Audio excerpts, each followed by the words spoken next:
Welcome to teaching exam motivation channel. आज की class start करते हैं।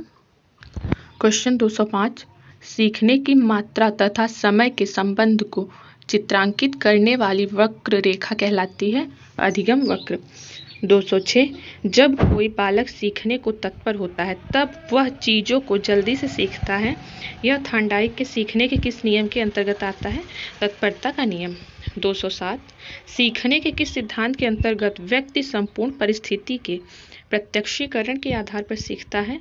अंतर्दृष्टि या सोच का सिद्धांत। 208, वे प्रेरक जिन्हें व्यक्ति अपने प्रयासों से प्राप्त करता है कहलाता है अर्जित प्रेरक।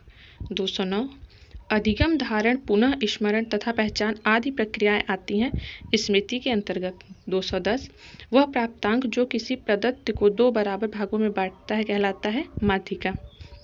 211, मानसिक आयु बटा वास्तविक आयु गुणे 100 सूत्र से मापन किया जाता है बुद्धिलब्धि का।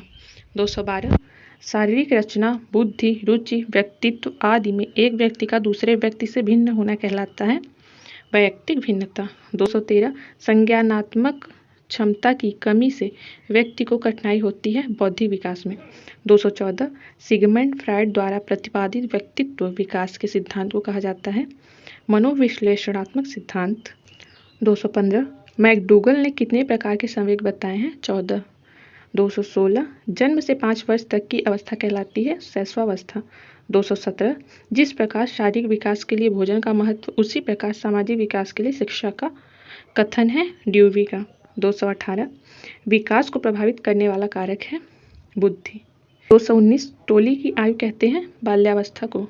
220, मनुष्य को जो कुछ बनना होता है प्रारंभ के 4-5 वर्षों में ही बन जाता है कथन है फ्रायड। 221, बाल्यावस्था में शिक्षा का क्या स्वरूप होना चाहिए? खेलों एवं रचनात्मक कार्यों के माध्यम से शिक्षा दी जानी चाहिए। 222, बालक के मानसिक विकास के लिए शिक्षक को क्या करना चाहिए? स्नेह और सहानुभूतिपूर्ण व्यवहार, सद आचरण प्रस्तुत करना, उपयुक्त शिक्षण विधि का प्रयोग, आंसर द ये सभी। 223, शिक्षा में सृजनात्मकता का प्रयोग किस रूप में होता है? कल्पना। 224, कल्पना के विकास के लिए शिक्षा में किन बातों पर ध्यान देना चाहिए? भाषा विकास पर ध्यान, कहानी सुनना, काल्पनिक खेलों एवं क्रियाओं के लिए अवसर, आंसर द ये सभी। 225, थॉर्नडाइक ने कौन सा नियम दिया? प्रभाव का नियम, अभ्यास का नियम, तत्परता का नियम, ये सभी, आंसर द ये सभी। 226, प्रेरणा होती है सकारात्मक नकारात्मक दोनों, अ और ब दोनों, आंसर स। 227, अधिगम स्थानांतरण के सिद्धांत हैं मानसिक शक्तियों का विकास, समान तत्वों का सिद्धांत, सामान्यीकरण का सिद्धांत, आंसर द ये सभी। 228, वह प्रेरक जिन्हें व्यक्ति अपने प्रयासों से प्राप्त करता है कहलाता है अर्जित प्रेरक। 229, स्मृति सीखी हुई वस्तु का सीधा उपयोग है यह कथन है वुडवर्थ का। 230, आंकड़ों के प्रकार हैं अवर्गीकृत, वर्गीकृत, आंसर स, अवर्गीकृत व वर्गीकृत दोनों। 231, बाल विकास के अंतर्गत निम्नलिखित आयु वर्ग है 0 से 18 वर्ष। 232, बुद्धि का विकास लगभग पूर्ण हो जाता है स, किशोरावस्था में। ऐसे ही डेली क्लास पाने के लिए हमारे चैनल को लाइक एंड सब्सक्राइब करना ना भूलें। Thank you.